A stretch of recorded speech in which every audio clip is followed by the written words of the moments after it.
നമുക്കറിയാം ഓണത്തിന് കുറച്ച് ദിവസങ്ങൾ മാത്രമേ ബാക്കിയുള്ളൂ. അതുകൊണ്ട് തന്നെ പാരമ്പര്യ അനുഷ്ഠാനമായ ഓണപ്പൊട്ടൻ്റെ വേഷവിധാനങ്ങൾ ഒരുക്കാനുള്ള അവസാനഘട്ട മിനുക്കുപണിയിലാണ് കോഴിക്കോട് പേരാമ്പ്രയിലെ KC ദാസനും കുടുംബവും.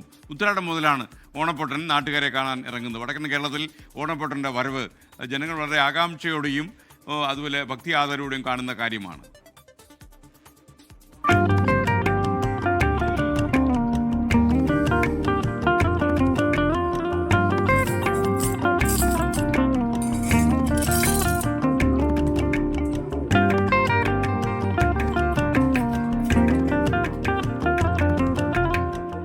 വിഷുവോടുകൂടി അവസാനിക്കുന്ന തെയ്യക്കാലം പുനരാരംഭിക്കുന്നത് ഓണമടുക്കുമ്പോഴാണ്.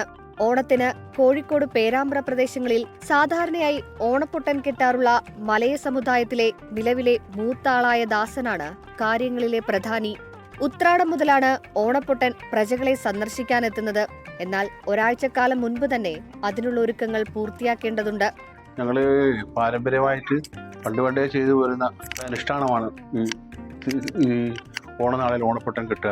അത് ഉത്രാടവും തിരുവോണവും 2 ദിവസം ഓണേശ്വരൻ്റെ വേഷം ധരിച്ച് ഞങ്ങൾ എല്ലാ വീടുകളിലും കയറി ഇറങ്ങും.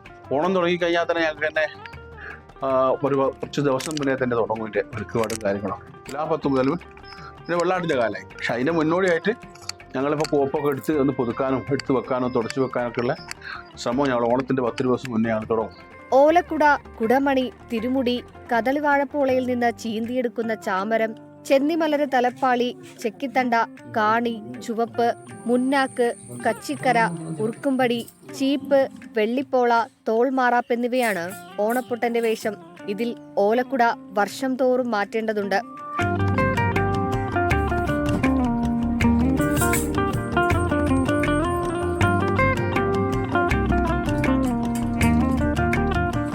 സാമ്പത്തിക ലാഭം നോക്കാതെ പാരമ്പര്യമായി പകർന്നു കിട്ടിയ അനുഷ്ഠാനകല തുടർന്നു പോകുകയെന്നതാണ് സന്തോഷത്തോടെ നിറവേറ്റുന്നതെന്ന് ദാസൻ പറയുന്നു.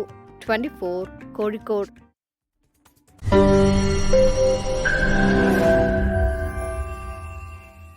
ലോകത്തെവിടെയായാലും ഏത് സമയത്തും 24 വാർത്തകളും ഓഗ്മെന്റഡ് റിയാലിറ്റി പാക്കേജുകളും എക്സ്പ്ലെയിനറുകളും വിശദമായി കാണാൻ ഞങ്ങളുടെ YouTube ചാനൽ നിങ്ങൾക്ക് സബ്സ്ക്രൈബ് ചെയ്യാം.